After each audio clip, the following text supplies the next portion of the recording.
दोस्तों, मोहम्मद रफ़ी साहब का नाम सुनते ही हमारे ज़हन में एक ऐसी आवाज़ गूंजने लगती है जिसमें मोहब्बत भी थी, दर्द भी था, शरारत भी थी और सुकून भी। रफ़ी साहब ने हजारों गीत गाए और हर गीत को अपनी आवाज़ से अमर बना दिया। लेकिन उनकी ज़िंदगी और उनके फिल्मी सफ़र में एक ऐसा किस्सा भी आया जिसने उस समय पूरी फिल्म इंडस्ट्री का ध्यान अपनी तरफ खींच लिया था।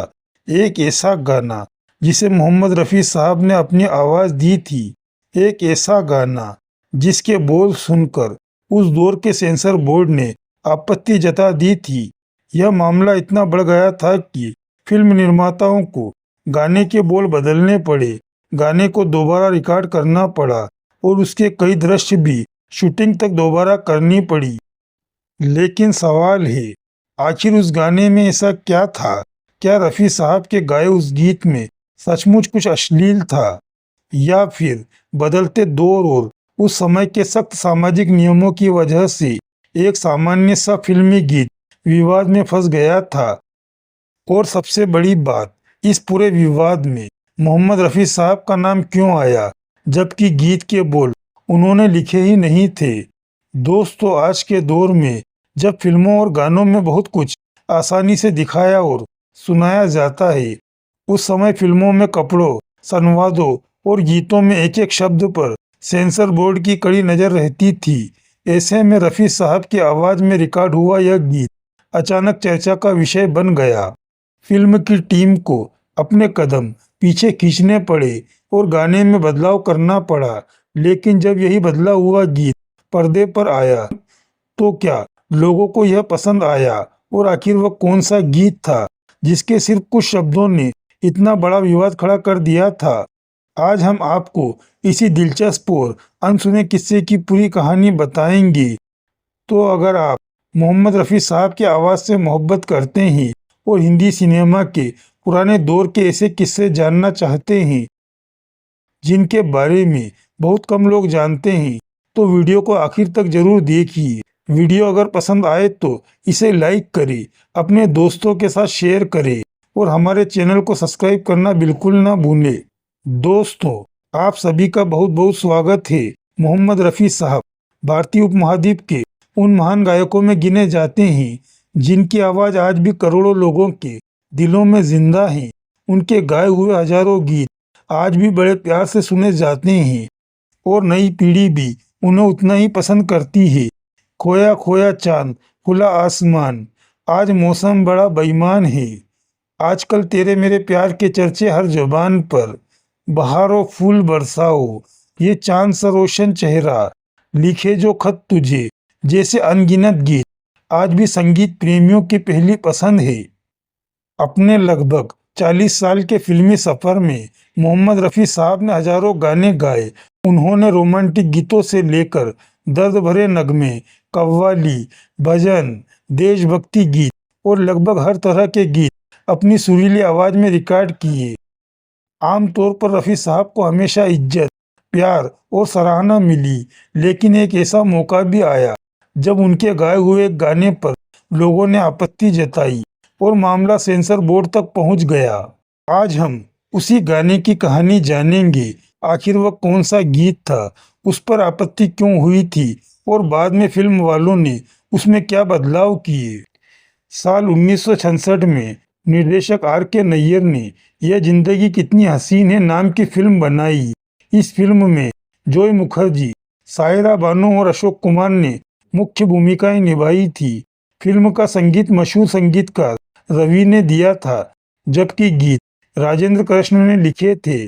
फिल्म में कुल 7 गाने थे, जिनमें 4 गाने आशा भोसले ने और 3 गाने मोहम्मद रफ़ी साहब ने गाए थे। फिल्म के गीतों में हो ये दीवाना, माशा अल्लाह तुम जवां हो, जिंदगी कितनी हसीन है और मोहब्बत कोई आंख मिला के देखे, कोई प्यार जता के देखे जैसे गीत शामिल थे। दुर्भाग्य से यह फिल्म बॉक्स ऑफिस पर सफल नहीं हो सकी और इसके ज्यादातर गाने भी उस समय कोई खास लोकप्रियता हासिल नहीं कर पाए।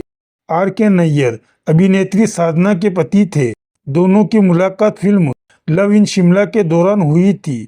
बाद में फिल्मों की लगातार नाकामी की वजह से R.K. नैयर को आर्थिक परेशानियों का सामना करना पड़ा। कहा जाता है कि एक समय ऐसा भी आया जब वे बेहद मुश्किल दौर से गुजर रहे थे।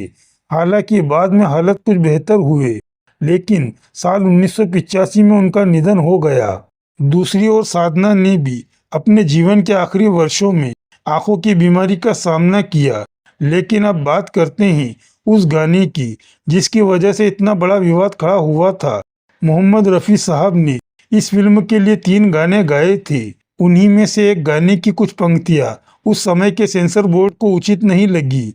सेंसर बोर्ड का मानना था कि गाने के कुछ शब्द और उसकी फिल्मांकन शैली उस दौर के सामाजिक मानकों के अनुरूप नहीं थी, इसलिए यदि इसे उसी रूप में रिलीज किया गया तो लोग आपत्ति कर सकते थे।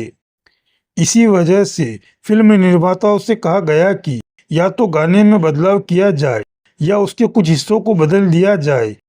असल गाने में एक पंक्ति थी, नंगे बाजू नंगी टांगे हुस्न का यह मापदंड नहीं, लेकिन बाद में गाने के अल्फाज बदलकर इसे इस तरह किया गया, नंगे बाजू नंगी टांगे हुस्न का मापदंड नहीं है। उस समय ऐसे शब्द फिल्मी गीतों में आम नहीं थे, इसलिए इस पर काफ़ी बहस हुई और कई लोगों ने इसका विरोध किया। यहाँ तक कि कुछ लोगों ने इस मामले में मोहम्मद रफ़ी साहब का नाम भी लिया, जबकि वे सिर्फ इस गाने के गायक थे। गीत के बोल उन्होंने नहीं लिखे थे और ना ही फिल्मांकन में उनका कोई किरदार था। बाद में फिल्म निर्माताओं ने गाने के बोल बदल दिए, उसे दोबारा रिकॉर्ड किया गया और फिल्म में उसकी नई शूटिंग भी की गई। नए संस्करण में गाने की शुरुआत भी बदल गई ताकि पुराने हिस्सों का इस्तेमाल न करना पड़े। पुराने दृश्य में अभिनेत्री को स्विमिंग ड्रेस में दिखाया गया था, लेकिन नई शूटिंग में उन्हें पूरे कपड़ों में दिखाया गया।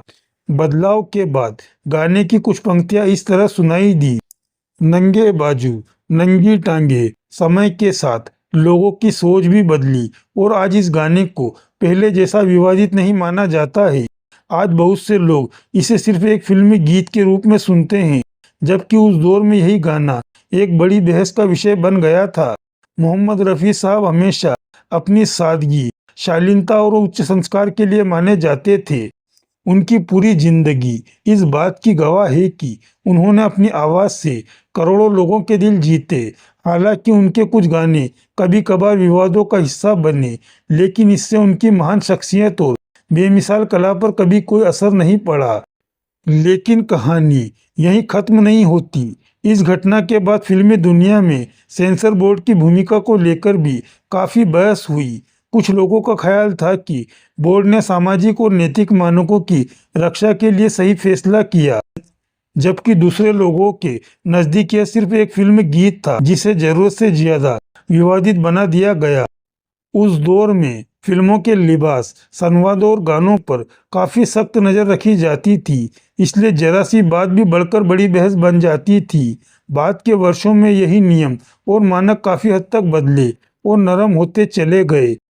आज इस घटना को भारतीय फिल्म इतिहास के एक दिलचस्प प्रसंग के तौर पर याद किया जाता है। सबसे महत्वपूर्ण बात यह है कि मोहम्मद रफ़ी साहब का इस विवाद से प्रत्यक्ष रूप से कोई ताल्लुक नहीं था। वह सिर्फ इस गीत के गायक थे, ना उन्होंने इसके बोल लिखे थे और ना ही फिल्मांकन में उनका कोई किरदार था। इसके बावजूद कुछ लोगों ने उनका नाम भी इस मामले से जोड़ दिया, लेकिन रफ़ी साहब ने हमेशा गरिमा, खामोशी और शालीनता को तरजीह दी। उन्होंने कभी भी किसी विवाद का जवाब सख्त अल्फाज में नहीं दिया। उनकी यही सादगी और आला अखलाक उन्हें दूसरे लोगों से अलग बनाती थी। इसी वजह से आज भी दुनिया भर में उनका नाम बेहद एहतराम से लिया जाता है। निर्देशक R.K. नैयर और फिल्म की पूरी टीम ने हालात को समझते हुए गाने में तब्दीलियां करने का फैसला किया। उन्होंने सेंसर बोर्ड की हिदायत के मुताबिक कुछ बोल बदले और बाद में फिल्मांकन में भी बदलाव किए। इस फैसले का मकसद फिल्म की नुमाइश को मुमकिन बनाना और सेंसर बोर्ड की आपत्तियों को दूर करना था, और शायद यही उस दौर के फिल्मी सफर की एक दिलचस्प सच्चाई थी। एक तरफ मोहम्मद रफ़ी जैसी महान आवाज़ थी जो अपनी शालीनता और मिठास से लोगों के दिल जीत रही थी, और दूसरी तरफ बदलते हुए सामाजिक नियम थे जो यह तय कर रहे थे कि पर्दे पर क्या दिखाया और क्या सुनाया जा सकता है। आज जब हम पीछे मुड़कर उस दौर को देखते हैं तो यह पूरा किस्सा भारतीय सिनेमा के बदले दौर, सेंसरशिप और फिल्मी गीतों की बदलती भाषा की एक दिलचस्प झलक देता है।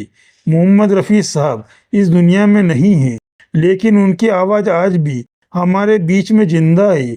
उनका हर गीत हमें यही याद दिलाता है कि एक सच्चे कलाकार की पहचान सिर्फ उनके दौर से नहीं होती, बल्कि उसकी कला आने वाली पीढ़ियों के दिलों में कितनी जगह बनाती है, इससे होती है। रफ़ी साहब ने यही किया। उन्होंने अपनी आवाज़ में एक ऐसा इतिहास बनाया जिसे समय कभी मिटा नहीं सकता। अगर आपको मोहम्मद रफ़ी साहब की ज़िंदगी से जुड़े ऐसे ही अनसुने और दिलचस्प किस्से पसंद आते हैं तो वीडियो को लाइक ज़रूर करें, इसे अपने दोस्तों और रफ़ी साहब के चाहने वालों के साथ शेयर करें और चैनल को सब्सक्राइब करके बेल आइकन दबाना बिल्कुल ना भूलें, क्योंकि हम आपके लिए लेकर आते रहेंगे फिल्मी दुनिया से ऐसे ही अनसुने किस्से जिनके बारे में शायद आपने पहले कभी नहीं सुना होगा। मिलते हैं अगली वीडियो में दिलचस्प कहानी के साथ। तब तक के लिए धन्यवाद।